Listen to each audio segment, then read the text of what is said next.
गुरु तुम हो ज्ञानी ज्ञान के दाता, मुनि गुरुवर को करके प्रणाम गाऊं मैं सुबह शाम। तुलक सागर एक नाम एक नाम। एक दिन यमराज आ गए, खाट पे लेटा था। यमराज ने, अरे सेठ ने कहा, आओ मित्र। बोले आज धंधे पे निकला हूं, आज दोस्ती वाला काम नहीं है। बोले क्या मतलब? बोले चलो।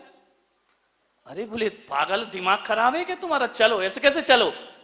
अपना वचन भूल गए? बोले मैं काय को वचन भूला, मुझे तो पूरे वचन याद। अरे यमराज ने कहा चलो, ज्यादा बकवास बंद कर, इतनी मोहलत दे रहा हूं कि दोस्ती थी, नहीं तो अभी तक तो उठा के ले जाता तुझे। सेठ के तो होश उड़ गए। उसने कहा यार तुम्हारे जैसा बेईमान नहीं देखा मैंने। अरे बोले काय का बेईमान? बोले तुमने कहा था ना कि 1 महीने पहले चिट्ठी लिखूंगा। तो सेठ यमराज ने कहा मैंने तो लिखी थी। बोले नहीं लिखी है। अरे मेरे पास नहीं आई भाई, कोरियर वाले को फोन लगाओ। बोले यार 1 नहीं आई होगी, 2 नहीं, मैंने तो 4 चिट्ठी लिखी है। 4 चिट्ठी, 1 भी तो मेरे पास आई नहीं। अरे बोले भेजिए सेठ, तेरे पास पढ़ने का समय। अरे बोले यमराज एक बात बता, ऐसा तो नहीं, मैं ये नहीं कहता कि तुमने चिट्ठी नहीं लिखी है, हो सकता चिट्ठी लिखी हो, एड्रेस शांति सेठ का डाल दिया हो सकता है एड्रेस गलत लिख दिया हो। बोले नहीं नहीं, एड्रेस तो बिल्कुल, हमारे यहां तो कंप्यूटर से भी तेज माइंड है, जो एड्रेस तूने दिया था वही एड्रेस। आदमी से सोचा सेठ ने, देखो यमराज देखो मजाक मत करो, तुमने कोई चिट्ठी नहीं भेजी, प्लीज अभी 1 महीने का समय दो, मैं चलूंगा। अरे बोले मैंने 4 चिट्ठियां भेज दी। बोले 4 चिट्ठी भेजी? अरे 5वीं तो अभी अभी भेजी है 6 दिन पहले। 5 चिट्ठियां? बोले हाँ, लेकिन सेठ तेरे पास पढ़ने का समय। पत्नी को बुलाया, अरे भगवान इधर आ। पत्नी ने कहा क्या, क्यों चिल्ला रहे सुबह सुबह, क्यों बकबक कर रहे हो? अरे बोले सामने अब यमराज को दिखाई तो देते नहीं, अदृश्य खड़े सेठ को दिख रहे हैं बस। बोले एक बात बता, कोई चिट्ठी विट्ठी आई क्या? बोले तुम्हारे लक्षण इतने खराब हैं कि तुम्हें तो आतंकवादी भी चिट्ठी नहीं लिखेगा, रिश्तेदार क्या लिखेंगे, ऐसा तो तुम्हारा व्यवहार है। अरे सेठ ने कहा देख तू आज ज्यादा मुंह मत चला, शांति से बता वो चिट्ठी कहाँ है। बोले किसकी चिट्ठी? बोले यमराज की। अरे उसने सेठानी ने कहा तू सठिया गया क्या बुड्ढा, यमराज को चिट्ठी लिखता है क्या, पागल हो गया, दिमाग खराब। अरे उसने कहा देख भगवान, जिंदगी मौत का सवाल है, चिट्ठी बता कहाँ है। उसने कहा देखो कोई चिट्ठी मिट्ठी नहीं, और यमराज कोई चिट्ठी लिखता है क्या? बड़े बेटे को बुला, बेटा इधर आओ। बोला पिताजी वो चिट्ठी कहाँ है? अरे बड़े लड़के ने कहा कौन की चिट्ठी भाई, अभी तक तो जितनी आए वो नोटिस ही आए हैं, चिट्ठी तो किसी की आई नहीं है। अरे उसने कहा देखो बेटा बहुत खतरनाक मोड़ पे खड़ा हूं, जहां भी रखी चिट्ठी दिखाओ। बोले किसकी? अरे वो यमराज अंकल की। अरे उन्होंने कहा बुढ़ा पागल हो गया, इसको आगरा भेजो, 2-4 करंट लगेंगे, बुद्धि सही होगी इसकी। बोले यमराज अंकल बना लिया इसने उसको। बोले बुढ़ाओ चुपचाप रहो, बकवास सो जाओ चुपचाप। अरे बोले तुम्हें सोने की पड़ी है, मैं उठूंगा नहीं, सो गया तो जिंदगी भर के लिए। मेरी चिट्ठी कहाँ है? बड़ा जोर जोर से रोया, मेरी चिट्ठियां। उठा, टेबल पटकी, ये पटका, ये देखा वो देखा, पूरा घर तहस नहस कर दिया, चिट्ठी नहीं मिली। यमराज ने कहा सेठ बदहवास मत हो, चिट्ठी मैंने 5 भेजी हैं, 5 यहीं पड़ी हैं।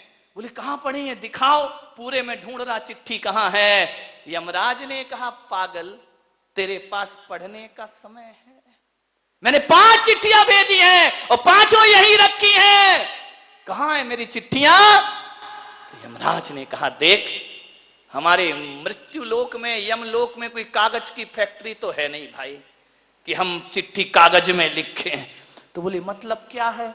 SMS कर देते मोबाइल पर, वहां बोले उस रूट की सभी लाइनें व्यस्त रखी हैं तुमने, कॉल करता हूं तुम मिस कॉल उठाते ही नहीं है। तो बोले क्या करूं, कहां है चिट्ठी?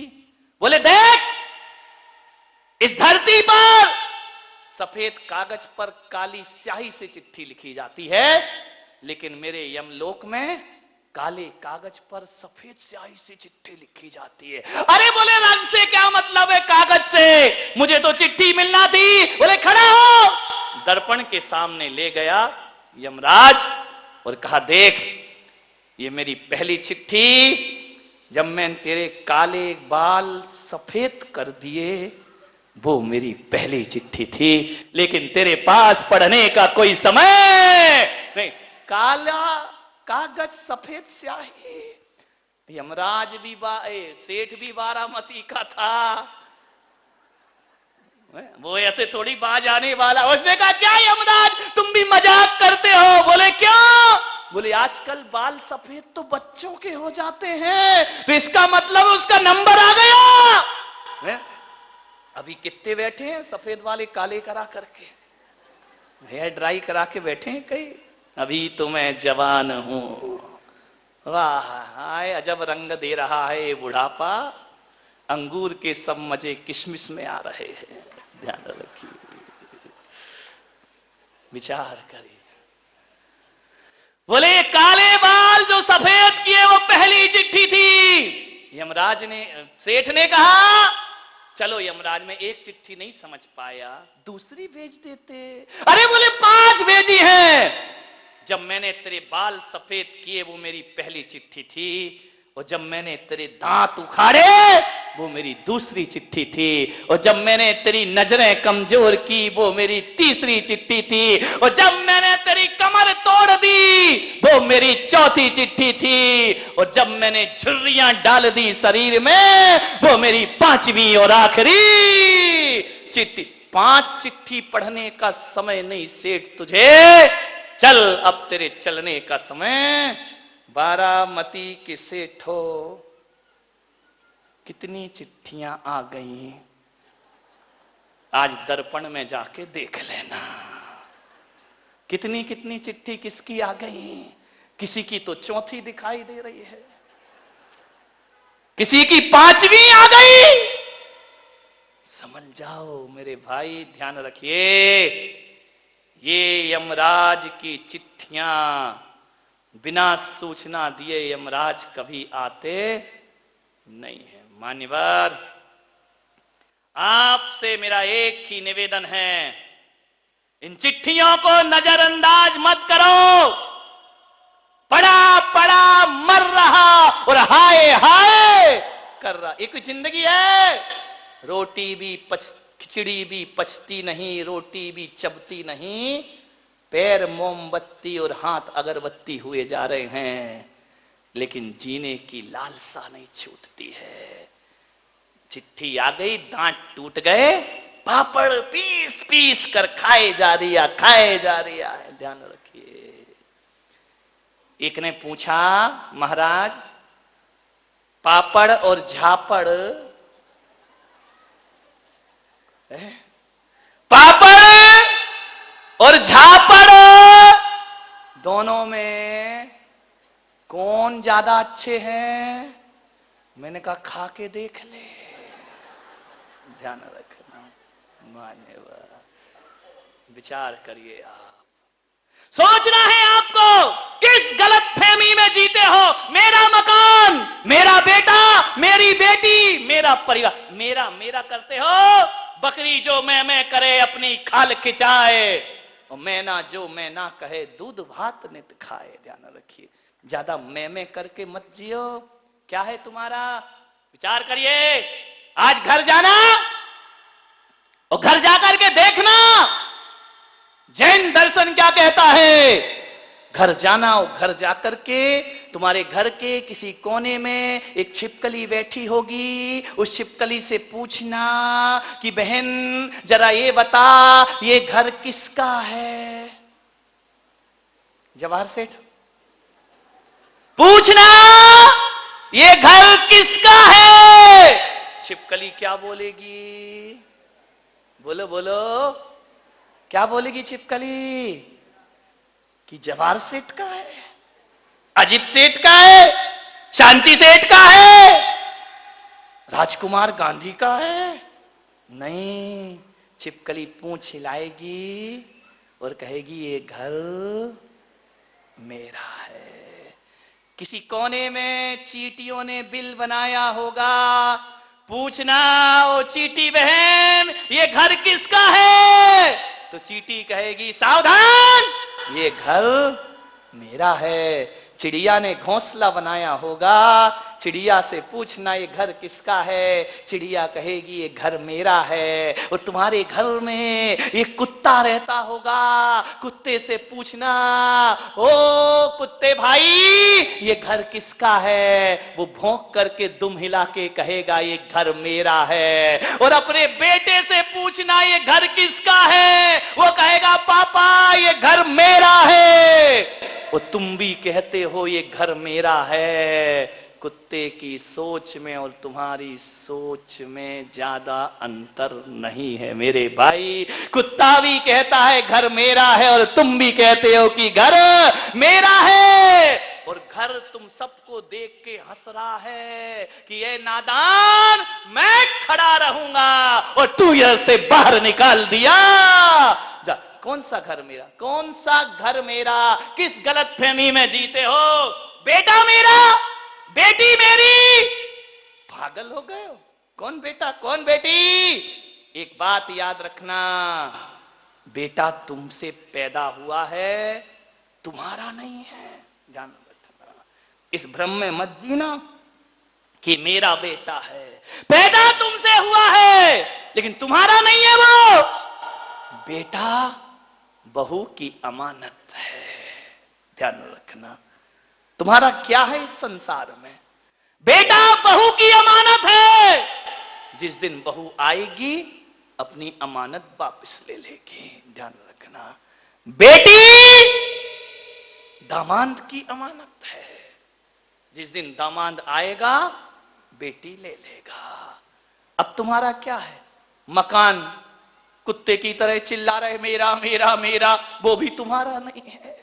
विचार करिए, बेटी दामाद की है, अमानत है, बेटा बहू की अमानत है। अब क्या है तुम्हारा, ये शरीर, ये शमशान की अमानत है। एक दिन शमशान तुमसे वापस मांग लेगा। अब क्या बचा, अब ये आत्मा, ये भी तुम्हारी नहीं, ये उस परमात्मा की अमानत है। ध्यान रखिए, इन अमानती सामानों में जी के मेरा मेरा कहते हो। बारामती वालों, आज आपको संदेश दे रहा हूं, जो जिसकी अमानत हो उसे वापस कर दीजिए।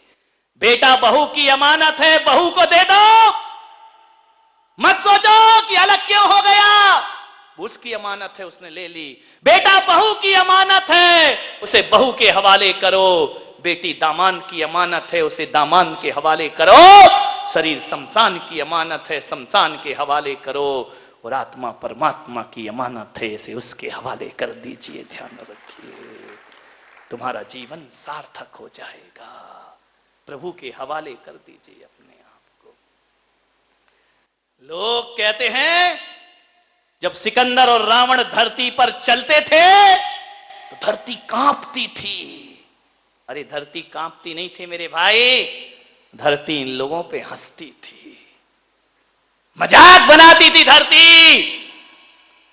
धरती कहती थी ये मेरे अंश होकर मुझ पे ही अकड़ के घूमता है, एक दिन तुझे मुझ में ही आके समाहित हो जाना है। आपको मालूम है हमारे देश में एक प्रांत का नाम है कन्याकुमारी, मालूम है, कश्मीर से कन्याकुमारी। कन्याकुमारी का मतलब जानते हो, ये नाम केवल भारत के एक प्रांत में, दुनिया में कहीं ना मिलेगा। वो कन्याकुमारी नाम क्या कहता है समझ लीजिए। वो कन्याकुमारी कहता है कि इस देश की धरती की मांग हर किसी ने भरना चाहिए। सिकंदर आया, उसने मांग भरना चाहिए, वो पति बनना चाहा। भरत चक्रवर्ती ने मांग भरी, उसने सोचा इस धरती का पति मैं बन जाऊंगा, अधिपति बन जाऊंगा। रावण ने भरी, सब आए जिस धरती की मांग भरने, धरती ने कहा तुम हमारी मांग क्या भरोगे, मांग भरने से पहले तुम हम में ही समाहित हो जाते हो। अरे ये धरती पहले भी कुमारी थी और आज भी कुमारी है, इसलिए हमारे देश में कन्या कुमारी। ध्यान रखिए, कोई मांग नहीं भर पाया इस धरती की, कोई अधिपति नहीं बन सका। तेरे जैसे लाखों आए, लाखों इस माटी ने खाए। तेरे जैसे लाखों आए, लाखों इस माटी ने खाए।